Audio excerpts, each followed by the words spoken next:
Hey, all. Brian Mahoney from the Associated Press.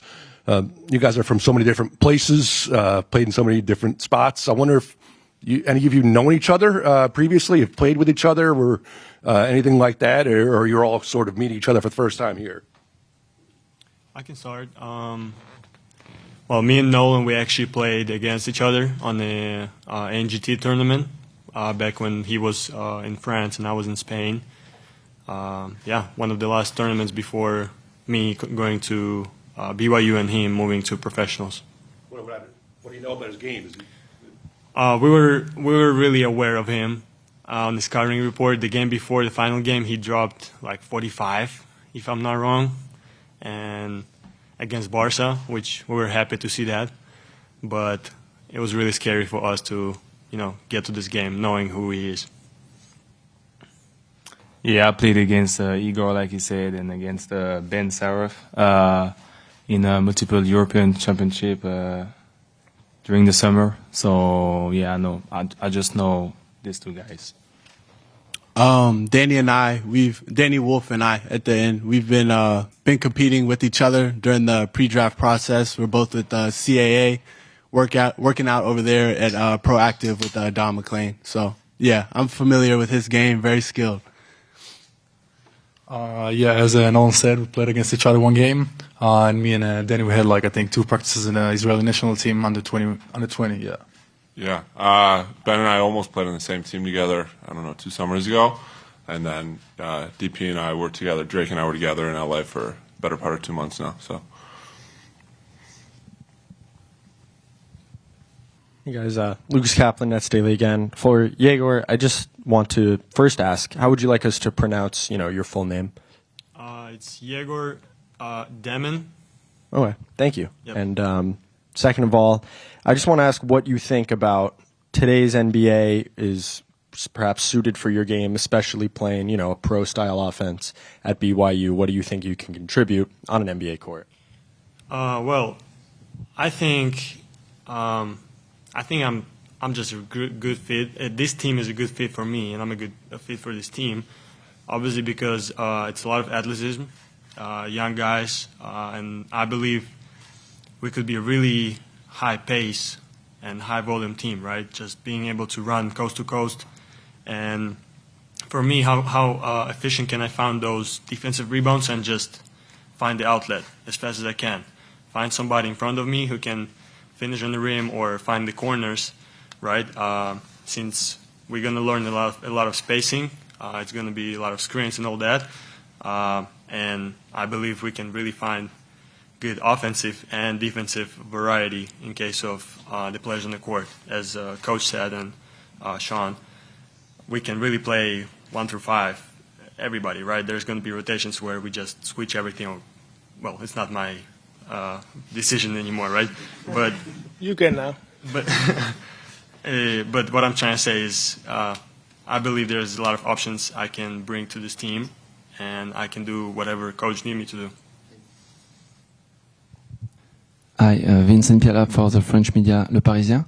Question for Sean and Jordi. What did you see on Nolan that convinced you to select him? What do you expect from him this year? And Nolan, maybe if you can tell the first days of you in Brooklyn. Why don't we hear from the young fella first? Okay. Yeah, my first days in Brooklyn were really good. We started to work since the first day. We just excited about the journey we can do, and excited about the team we can have. A lot of young guys, a lot of pace, like Egor said. And yeah, I think that's a great city too. So it's good to be here. So yeah, really happy to be part of the Brooklyn Nets. Chris Carino, Nets Radio. Danny, your journey is interesting. Guys with your size and skill set don't end up in the Ivy League a lot. How was your process of going to Yale? How did you grow to allow you to flourish at Michigan? And what are you confident in terms of how your skills now can translate to the NBA? Yeah, I mean, my basketball journey's been definitely up and down, and it's took definitely a few different steps to get to where I am today, and just going to Yale, they gave me an opportunity, and I took that and ran with it, and didn't play much my freshman year there, and just kind of used that as an opportunity to work and develop my game and just grow in the areas that I needed to, and then that kind of led to I had a great summer playing for that Israeli team in the under-20 tournament, which kind of gave me some momentum, and then had a pretty good sophomore year, and after the year just decided that it was in my best interest to kind of challenge myself and prove myself against the best in the country on a nightly basis. So I went to Michigan, and we had a great year there, and then now I was in position to get to the NBA, so we decided that it was the best time to do it, and the Nets took a chance on me again, and in terms of my skill set, I think it's still developing. I think just the jump I made from Yale to Michigan, and now obviously the NBA is a different animal, and you're gonna have to keep working on a lot of different things. But I think there's just a lot of different things I can do on a basketball court, and just whatever Coach Jordy and the staff want me to do, I'm gonna do it to the best of my ability while still working and developing to kind of become that player. CJ Holmes, New York Daily News. Welcome to Brooklyn, guys. This one's for Drake. The man at this end of the table does not play about defense, and you won UNC's Defensive Player of the Year award as a freshman. So, in your mind, how do you leverage your defensive prowess to make an immediate impact in the NBA? Yeah, just to hit on that, I feel like my defense, that's mainly just pride. That's just something that I've had since, growing up at a young age, playing with my older brother, older cousin. That's just something that I always took pride in. I think that, I can make an immediate impact to help this team be successful, and just do whatever I can to be to the best of my ability. Bob Windrum from Nets Daily. A question for Egor. Andrei Kirilenko is the president of the Russian Basketball Federation. He played in Utah. He played here. Did you speak to him about what your career path is going to look like and what it was playing here in Brooklyn? Yes, I talked to him through all of my career, if I can call it like that. But moving to Spain, he was a part of this decision at some point. Moving to BYU, especially, obviously, because he lived in Utah, and for my parents, it was important to hear what he think about this place. And obviously, when I got picked by Brooklyn, he called me next day, and we talked a little bit. Just he gave me some advices, and he just said that he's happy for me, that he's really happy that I'm in this organization. Congratulations to all the players selected. I'm sure it's been a busy schedule for you. What's been the most exciting, and what are you looking forward to this summer? I think that everybody would say that everybody's waiting for Summer League and just to step on the court in the jersey and play basketball together. Yeah, of course, Summer League is important. And also, the preseason with the team, after, getting to know everyone, and make sure to know, like, basketball-wise, everyone. And, as me as a point guard, I would say that, it's important to know these guys and know what they like and just start to build the team right away.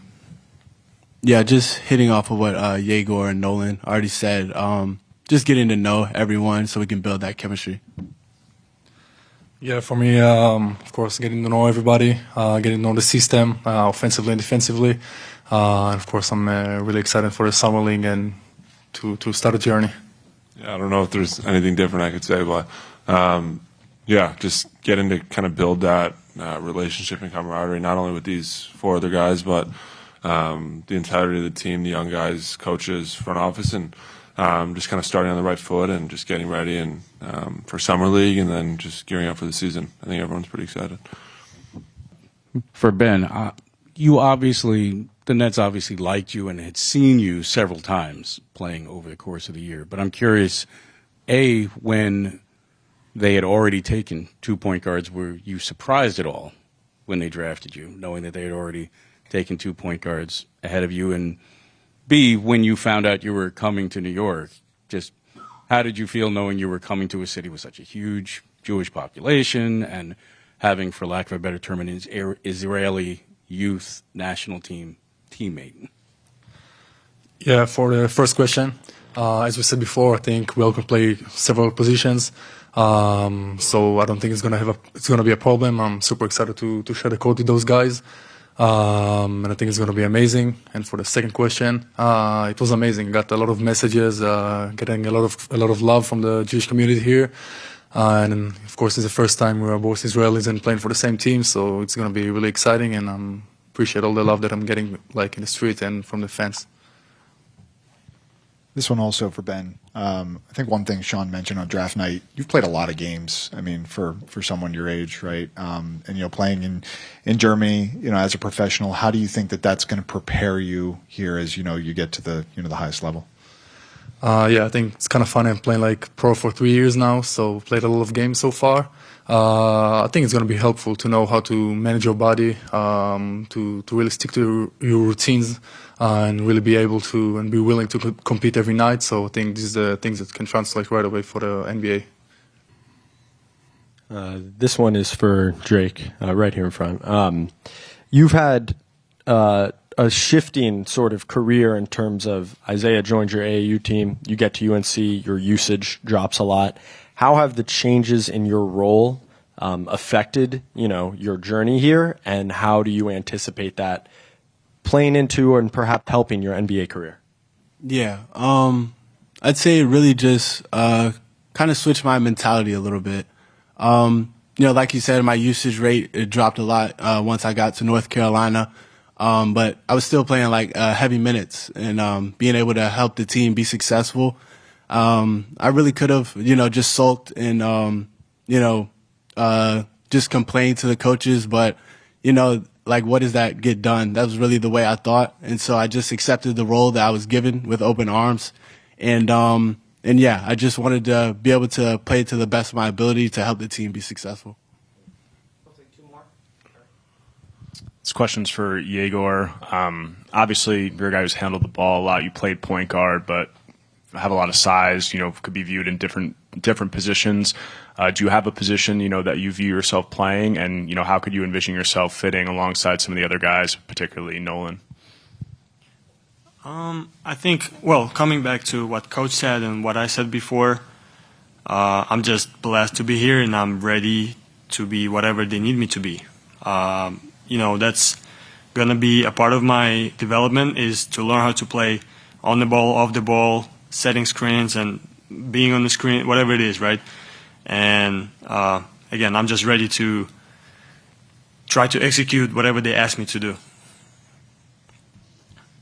Hey guys, Jed Katz, Nets on Sports Illustrated. This one's for Drake. You obviously come from a storied program, North Carolina, Coach Hubert Davis, obviously been to the national championship. What did you learn from your time in North Carolina, and how do you think that what you learned there will translate to the NBA? Yeah, just the preparation, everyday type preparation. I think that was something that I struggled with going in, but I had to continue to put trust in a lot of my vets, Seth Trimble, R.J. Davis, Jalen Washington, guys like that. I just tried to, shadow them a little bit, see how they operated, and yeah, I'd say the preparation was the big piece.